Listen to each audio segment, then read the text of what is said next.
अस्सलाम वालेकुम। Golden 120 vlog में आपको खुश आमदीद कहते हैं। जैसा कि आप सब दोस्त जानते हैं, कुवैत ने पाकिस्तानी वर्कर के लिए वीज़े अजरा का काम शुरू कर दिया है। अगर आप कुवैत में काम करने के ख्वाहिशमंद हैं या आप कुवैत में मुलाजमत तलाश करना चाहते हैं, उसका तरीकाकार क्या है, मुकम्मल तफसील आपके साथ शेयर करेंगे। हमारे साथ जुड़े रहिए। चैनल को सपोर्ट के लिए वीडियो को लाइक और शेयर कर दें। आपके तावन का शुक्रिया। देखिए दोस्तों, तफसील से मैं आपको समझाता हूं। आपने वीडियो को ध्यान से आखिर तक लाजमी देख लेना है ताकि आपको बाद में किसी किस्म की कोई परेशानी ना हो।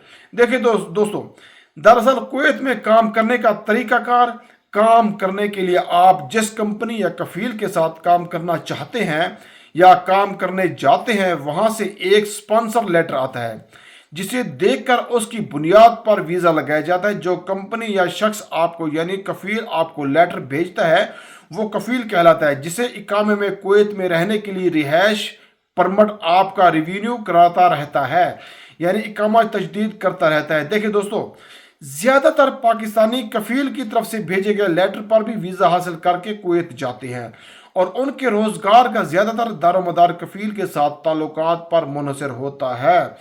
इस वक्त कुवैत में 90,000 से ज़्यादा पाकिस्तानी मौजूद हैं। कुवैत में महंगाई बहुत ज़्यादा है। आप अगर कुवैत जाना चाहते हैं तो मेरा मशवरा यही होगा कि आप कफील के साथ काम करें, क्योंकि उस पर आपको रिहाइश मुफ्त मिल जाएगी, पानी मुफ्त मिलेगा। मैं समझता हूँ कि अगर आप आज़ाद काम करने की बजाय कफील के साथ काम करेंगे तो आपको आधी सहूलियात फ्री में मिल जाएंगी कफील की तरफ से, जैसे कि कमरे का ये रिहाइश हो गई, यानी कमरे का बिल हो गया, बिजली का बिल हो गया, पानी का बिल हो गया। ये सब तमाम चीज़ें कफील की तरफ से आपको मुफ्त में मिलेंगी। इससे आपको काफ़ी ज़्यादा दिनार की बचत होगी। अगर आप कुवैत में बगैर कफील के काम करना चाहते हैं तो आपको सबसे बड़ा मसला जो आएगा वो आएगा ज़बान का, बोलने का। अगर आप नए हैं, न्यू कमर है, तो आपको काम तलाश करने में बहुत ज़्यादा मुश्किलात होंगी।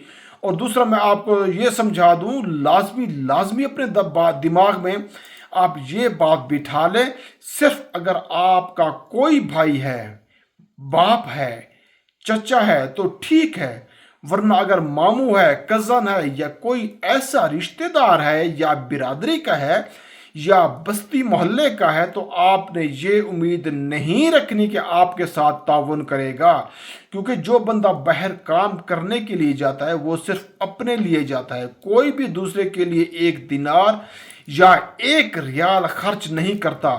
तो मैं समझता हूँ कि अल्लाह ने मौका दिया है कुवैत में काम करने का, आप कफील के साथ रहकर ही काम करें तो इसमें आपकी बहुत ज़्यादा बचत होगी। अगर आप आज़ाद काम करना चाहते हैं तो पहले आप ये समझ लें कि आपका कोई करीबी भाई या वालिद या वो आज़ाद काम करते हैं तो आपके लिए आसानी होगी आज़ाद काम करने का, अपनी मर्जी से काम करने का। फिर तो सोने पे सुहागा है, आप दिनार ही दिनार कमा पाएंगे। अगर आप वहाँ पे अकेले हैं, आप जानते हैं आपका वहाँ पे कोई नहीं है, तो फिर आपके लिए मुश्किलात ही मुश्किलात है। आपको सबसे बड़ा मसला सबसे पहले ये आएगा ज़बान का, बोलने का।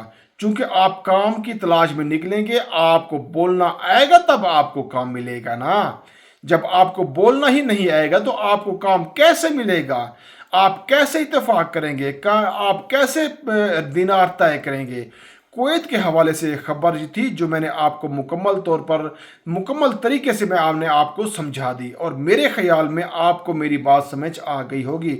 अगर कोई बात रह गई हो, कोई सवाल रह गया, तो मैं समझता हूँ कि आप कमेंट सेक्शन में मुझसे पूछ सकते हैं, मैं आपको लाजमी जवाब दूंगा। अपनी दुआओं में याद रखना। मिलते हैं नेक्स्ट वीडियो में। फी अमानुल्लाह।